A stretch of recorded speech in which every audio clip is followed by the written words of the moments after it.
Welcome, friends. Here I am again, feeling very blessed from my barn. And, it's it's kind of rainy. And I am so excited because I have a guest that I always feel like is a ray of sunshine. And I think it's your yellow color. And I have Tosh Brittan, the divorce goddess, with me today. And truly, I've gotten to know Tosh a little bit on Instagram, and I just love your soul and your message. And I feel so excited to get to know you a little bit better and to get some, inspiring tips from you. But I did want to, Tosh, before you come in and tell us a little bit more about your authentic story and how you got to where you are. That's what we're going to find out today. And then she's going to give us some tips about going through a heated divorce and maybe how to help you when the divorce is done a little bit too. But when I read your mission, and by the way, you have a beautiful website that has so much information and help for people. And I didn't say this yet. You are like all the way across the pond in England. You're the furthest person I've ever interviewed on my podcast. Yay! Can you help us over here? I mean, I just love this, that this has happened. This is a blessing of COVID, I think. But let me read your mission because it is so in line with mine. And then we'll just go into you talking about yourself a little bit, giving us some tips. Your mission is to empower and support those going through divorce to change their mindset. I love that. Change their mindset from victim and blame and anger to acceptance and forgiveness, compassion and self-kindness, to thrive rather than survive so they can live a wonderful life beyond. Love that. And that is what I want from my clients. So, I'm thankful that you're here. I'm thankful that you've got your things out in the world. And I'm excited to find out a little bit more about you. I just want to say thank you so much for that lovely introduction. I'm sitting here going, wow, did I write all that? I can't remember. You kind of live it and somebody reminds you. It's really lovely. So thank you for reminding me as well. And lovely to be here with you in your barn. You mentioned a horse earlier, and I love horses. So for me, the whole energy of all of this is just beautiful. So I'm very in my comfort zone. So thank you very much for creating this space for us to talk. I guess my parents went through a divorce, and they kind of went through an okay divorce. But for me, it was after the divorce, the anger and the continuing blame and everything, and unfounded. And I had this real moment, this light bulb moment. These friends were saying to me, go on, you got to go after him and get this and get that. And I had this rock in my stomach, and I just thought, I don't want to fight. I don't want to feel like this for the next few, months, years, however long it's going to be. I'm just going to consciously make a decision to go, no, I'm just going to do a little experiment, and I'm quite stubborn as well, and just be kind and just use, like channel that stubbornness into something really kind. And I did. And I just thought, I'm just going to be kind. Every time something comes up, I'm going to look at it from a place of kindness, mindfulness, and I'm literally just going to see what happens, because we know what happens when there's anger and conflict and bitterness and resentment and all of that stuff, which is understandable because you're going through tough times. But just kind of go, do you know what? Let's just take a step back and just come from the heart rather than the head. And that really was my whole sort of premise. And I sat down and started writing my blog, because my blog became, it was a blog, and then it became a website and whatever else. And I just remember thinking, if I was thinking like this, and it started in 2014, there must be others thinking like this.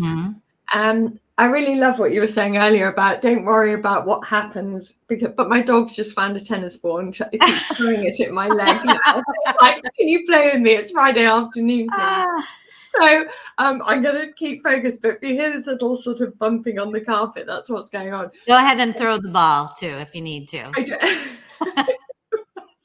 I love that. I love that. I love that you suggested that. That's amazing.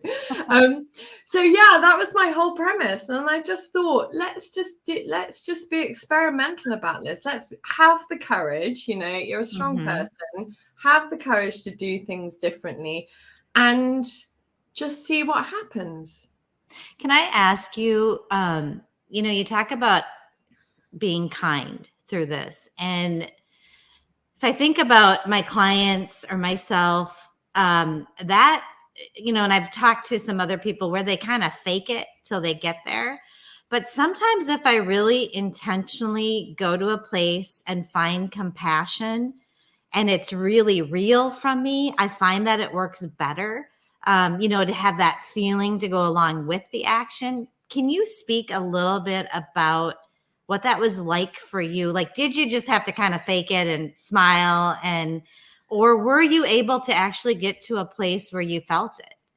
Yeah, I think setting an intention is a really strong first step. I think it's really foundational. And, when you decide, and I actually wrote a letter to myself as well, and this is, stuff I use in my work as well, is, write a letter to yourself. What do you want? How do you want this to feel? Right. The BS around lying to yourself about pretending to be nice when you're not, it's exhausting living like that. So just kind of find the courage, and it's hard, especially if you're dealing with somebody who's very difficult and very deliberately being antagonistic and, high conflict and narcissistic, all those other words you can use. It's just actually, when you own it yourself, when you hold your power and go, do you know what? I'm not going to be knocked off my kindness, my stool, my chair, because I'm coming from my heart. And I'm not going to lie. I'm not going to be dishonest to myself, first of all. And, there's always that, that you can tell when people are doing that whole nice just because they want to be nice. And it just stinks. And I kind of work quite a lot. I don't know if that's something your viewers think about, is like energy. It's like, how do people feel? You can smell it when somebody's not being authentic. You feel it, and it gets your back up. It makes you kind of like, and automatically you're coming from a more negative place rather than going, you might as well just be unkind to somebody or mad at them rather than do the whole like, oh, la, la, la. And children get it as well. I know. They feel it anyway. That's what I always think. So you can fake it, but they still feel it. So tell me, how did that work for you? So you were kind. How was your ex-spouse? What was his reaction to that?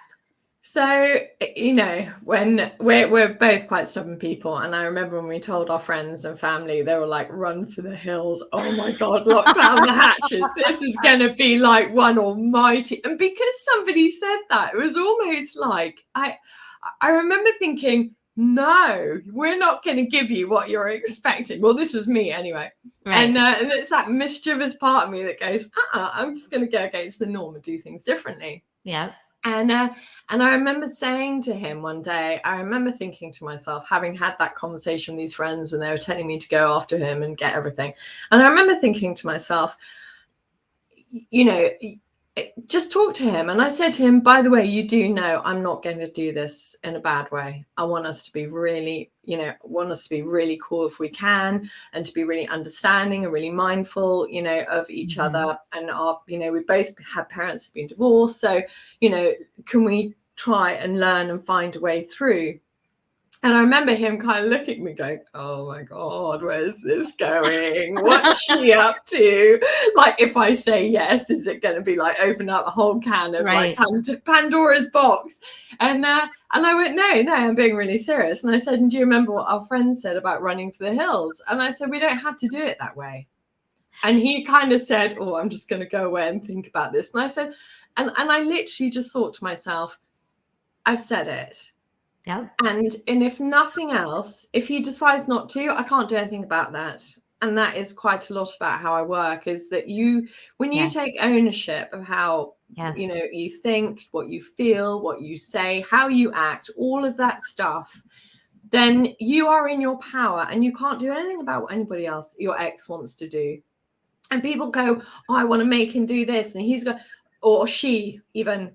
And you just go, hang on, you can't. And you're just Right. it's just going to get worse because they're going to dig their heels in because, let's be honest, you're getting a divorce. They don't have to do anything you want them to do. Right. You know, and what I love is that you're adding so much value to this world that you did it different, and you're telling people about how you did it different, because it is sad. You know, my business is growing. There's more people that want to do this together. They want to work through it. And especially, you know, when there's kids involved, but even just the integrity of it if there's not children involved. So I wish that the world could know that this is an option, and to change how the culture sees, because people don't even think they have an option to not fight. So, okay, so now I'm curious. Your husband went away and was thinking about this. Did he work with you? Yeah. He just, I think I just said, listen, I'm going to give you nothing. I'm not going to fight you. I'm just going to do it with kindness. And you know what? The thing is about with kindness, it doesn't make you a doormat. It doesn't mean to say you Right. don't have it. You know, kindness is the power. Right. It's the cool stuff. It's the, you know, it's the bigger person stuff. And I'm not going, wow, I'm the bigger person. It's just, and people don't have anywhere to go. When people are kind to people, it's much harder to be unkinder back to them, you know, and to carry on with the fight because you've got nothing to hold on to. It's a bit like Velcro. You know, if Yes. there's no kind of spiky bits, you've got nothing to stick to. So you just be kind and cool. And that's what he just kind of went, okay, we'll just go with it. Yep. And, you know, I was just thinking too, with your clients, I bet most of the time, like when you're working with one and teaching them this method, I can't imagine that it's too often that it doesn't work out better for them, even if you're just working with that one person. Is that true? It's really true. And in fact, actually, I had somebody the other day who came to me and they were so angry about, you know, and very sort of upset and hurt and judging themselves and turning in on themselves as well about, you know, oh, I wish I'd done this and why.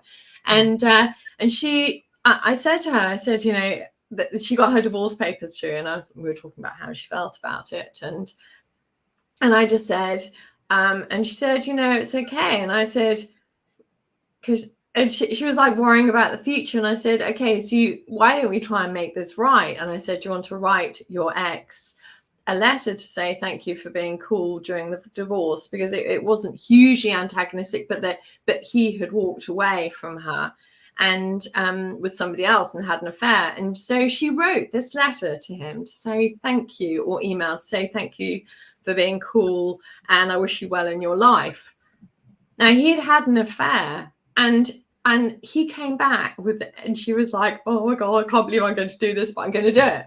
Yeah. So I want to make it right. It's just like almost that word healing. It's like healing all those layers, or healing all those scratchy bits. They're all left, you know, in many people's lives out there forever, sort of floating around with the sharp edges that sort of ping us still if we don't heal them and smooth them out, make them good. Anyway, and her ex came back with an email saying, I just want to say thank you. That was the most beautiful email I've ever, you know, if ever there's anything, you know, we can do, work together in the future for the kids and everything, just know I'm always here and you can always ask me for help.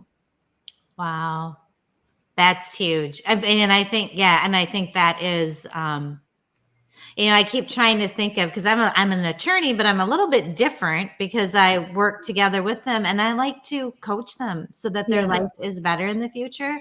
So that could be a great way to do it. I mean, at the end of it all, to have them, because what's important to me is they got where they are for a reason.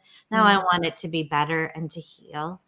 So, I mean, I feel like I've gotten so many. I'm writing, I'm taking notes, I'm getting a better mediator as I listen. So you're kind of telling me, you know, I said I had just a couple, I wanted to hear your story. And then I wanted to hear how you help people through a divorce and after. Is there any more that you want to add? You know, you talked about really intentionally feeling kindness, and I did hear your puppy dog, and that's okay. She's really cute as well. Yeah, I bet she is. No, Rose, no. I can't. I did hear a really funny story I just want to share with you. Yes. And there was a sort of online court case going on in the UK, and this barrister was standing there, was sitting there in his very smart, jacket and shirt and tie and everything, the whole thing. Anyway, and suddenly his dog started barking, and he got up out of his chair, and he had this big, huge hole in these scabby pair of tracksuit bottoms in his bottom, and everybody just collapsed in this court. Oh my gosh, did that go viral? No, but it wasn't being recorded a bit. Can you imagine? You know what though? They're people too, right? We're all in this together. And even the judge, everybody is trying not to laugh. So anyway, yeah. So I mean, just for me, what I love is using like a divorce. It's like one of the big life shocks. We all know that. Yes. And your whole life has just been, the rug's being pulled out from underneath you. And I always describe the experience of going down into this rabbit hole where nothing is as it seems. And I'm sure there's been a book written about that. And so everything you ever knew in your life to be as it was is just now different. Right. And that's where I really kind of work about sort of coming back to yourself. Like it's so important, this element of self-care, emotional, mental, physical self-care, spiritual self-care, that's your thing as well. And to look after yourself, because when you're looking after yourself and you're more aware of how you're going to be when you show up to meetings, you do pickups, drop-offs. And I always talk about Dr. Christopher Willard did HALT, and I put an I in there because illness is a thing these days.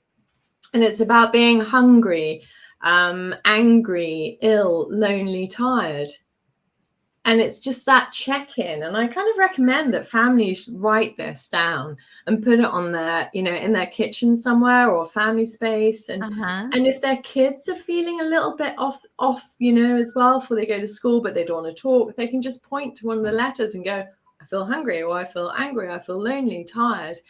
And it's so simple that if we check in and we just go, okay, so I'm going to go to mediation, or I'm going to do some work. We're going to write down our co-parenting plan, what we're going to do, just checking in. How do I feel? How can I help myself feel better? Eating something, drinking some more water if I'm feeling. Yes. How can I make myself feel better? I love that. Don't supercharge yourself with a coffee or something sugary, just notice how you feel. How does your body, have something that's going to fill you up, but is just going to, keep the old, the jets cooler. Tosh, too. And one thing, I just thought of this last night.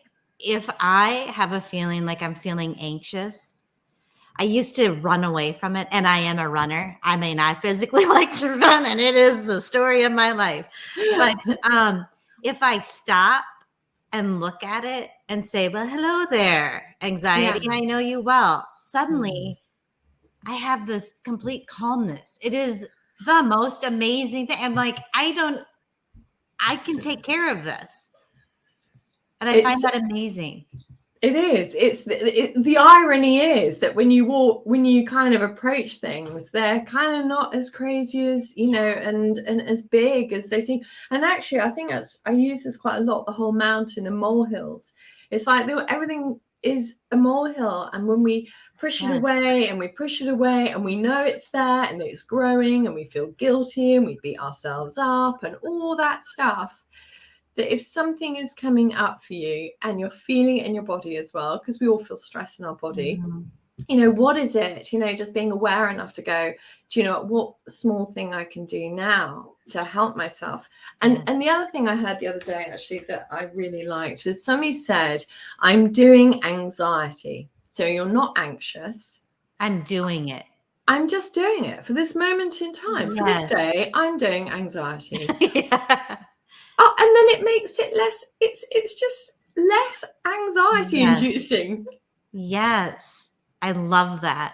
Okay. So there's a tip while you're going, and I mean, I think the thing that's scary is when you're going through a divorce, it's so scary.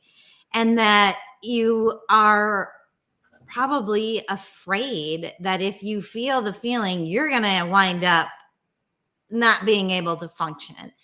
And I think what I'm hearing you say is that's not true. And give yourself a little time. And like you said, the mountains and the molehills, if you let yourself feel it, and that's not saying this is going to be easy, because it's not. Yeah, and that is absolutely, and just to maybe just mention that, you know, and people say to me, oh, you had an easy divorce and, you know, it was kind and, you know, your ex was compliant.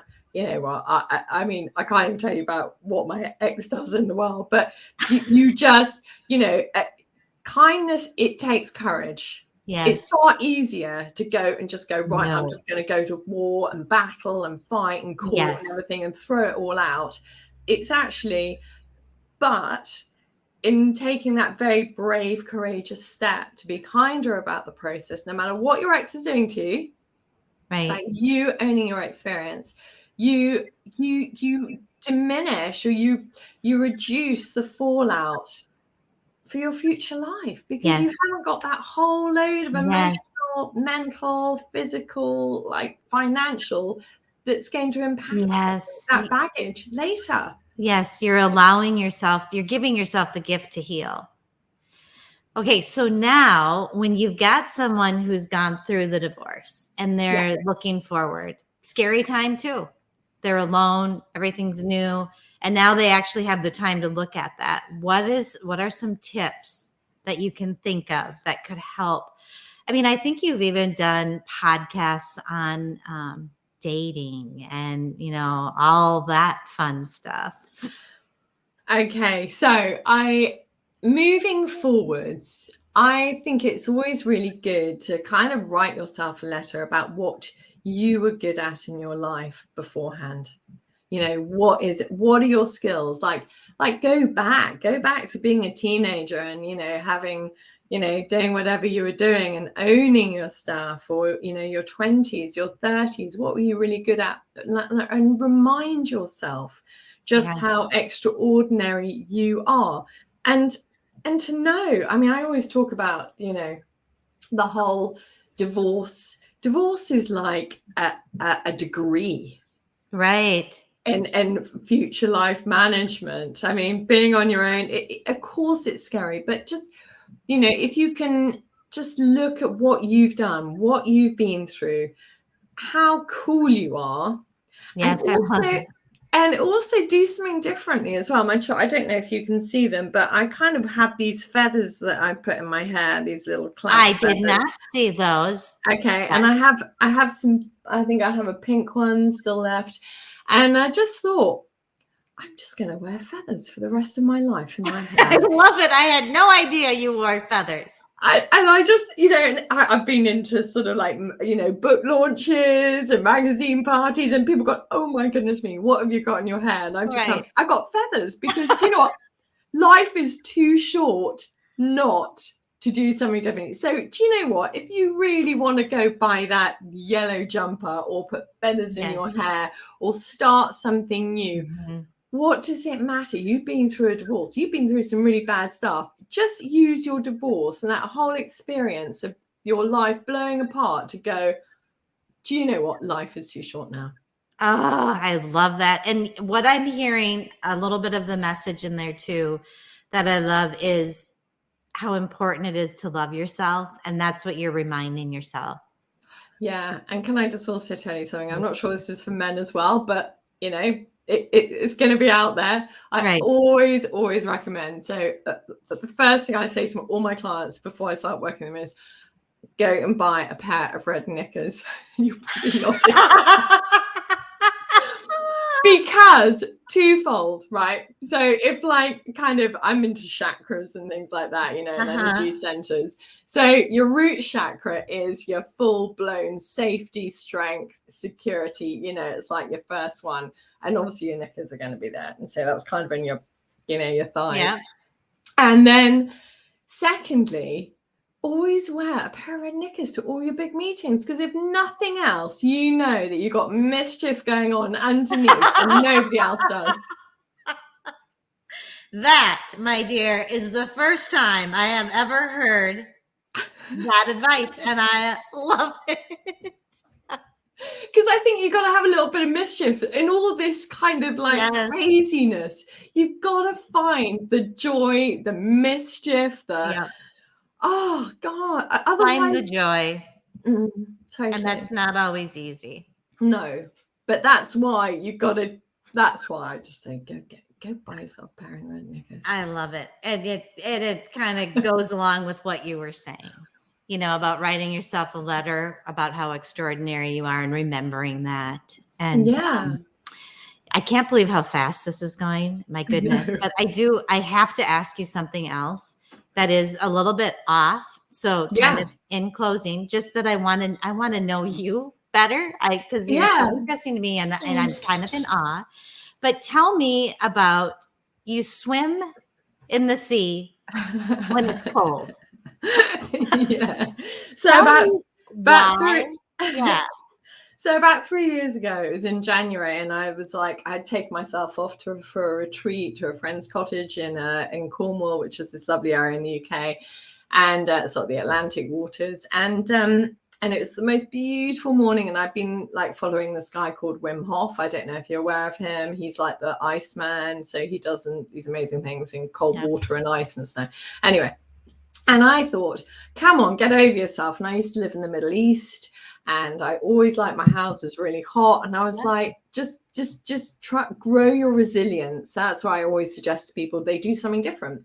And I just thought, go get in that sea. So I literally went into the sea for about 10 seconds and literally ran out going, oh my goodness me. But I felt incredible. And now I take myself off maybe 2-3 times a week, and I swim without a wetsuit, and or I bob around sometimes if it's freezing. And I have this I'm quite addicted to it actually. So I'll be walking across this seaweed that's got ice on. And then you have to tell us, because we're a little we get real cold here. How cold is it when you're swimming? It goes down to about 6 degrees, maybe. I think it was 6 degrees last winter, maybe less than that. Or maybe, I don't know. Yeah. And that's water temperature or air temperature? Oh, no, it's water temperature. Wow. But it's amazing because I just do this breathing, and I just go, come on, girl, get over yourself. This is, get out of your head, get into your body, and you get into the water, and you literally have I don't dive in or anything. I just kind of walk in, and you just feel you literally walk out that sea, that cold water, going, right, okay, hello world. That is amazing. And it's funny because you are like me, and I've heard this before too. And, people that I really respect and follow do the ice water. So this is what I do, Tosh. I wash my face with cold water in the morning.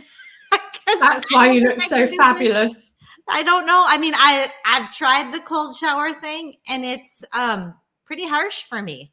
Okay. Can I just say I don't cold shower. Because like my bathroom is like my like a safe space for me. I love my bathroom, so I don't do cold showers unless I really haven't been swimming for ages. But yeah, cold water on the face, splashing. But it's all this stuff that we were taught by grandparents. Just splashing cold water on your face and just kind of taking those deep breaths, going out into nature, all that lovely stuff. Yeah. Do you live by the sea, Tosh? I live about 20 minutes away. Nice. So just close enough that I can get up at 6 and down at the water for about 6:30. And can I just, there's something so beautiful about being in the water and going, well, I did it. And then the sun hits the sea, and it becomes the golden sea at like 6:30 in the morning. And you just go, wow, how amazing is it to be alive? And look at me, bathed in sunshine in the sea. I love that, because when I started this out, didn't I say that? That's how I saw you. Like, it's a gloomy day and I have a little ray of, it is. And I think that a lot of your branding is yellow. I mean, you look like a ray of sunshine, and that must have inspired you or touched you, and you see it in what you do. So thank you. I love that. And I, dear Tosh, am so thankful that you were here with us today. And I will put all the ways people can connect with you in our show notes. So it's and you are the divorce goddess, and you have great little videos on Instagram, and you have online courses. You have so much to offer people to help them through these difficult times. I don't know if you ever help people outside of divorce through a difficult time, because it might be similar. Yeah, I used to work. I used to coach people who are living through and beyond cancer as well, and I've also worked a lot with mums who've lost children, older children. So I've kind of done a whole range of things, but it all comes back to the same, principles of self-care and just being with you. And when you're with you, you own yourself. And nobody can take that away from you, because I think we live in a very disempowered world, and where, we feel like, come back to being you. And then you have that solid foundation. You have your own back. Yep. I love that. And I feel like I've kind of done that journey, and, it really was in my late 40s before I really started getting there. Which is, and I'm just so thankful that I'm where I am now. And this has been one of my favorite podcasts. And I know the listeners are going to love it too. You just are such a gem. And I thank you from the bottom of my heart for being here with me today. And from my heart too. Thank you for having me on. I love talking to my fellow kind of, community, wherever you are in the world. And that's what I love about this life, is that we get to speak to so many amazing people. I'm so thankful, and thankful for you. So thank you so much.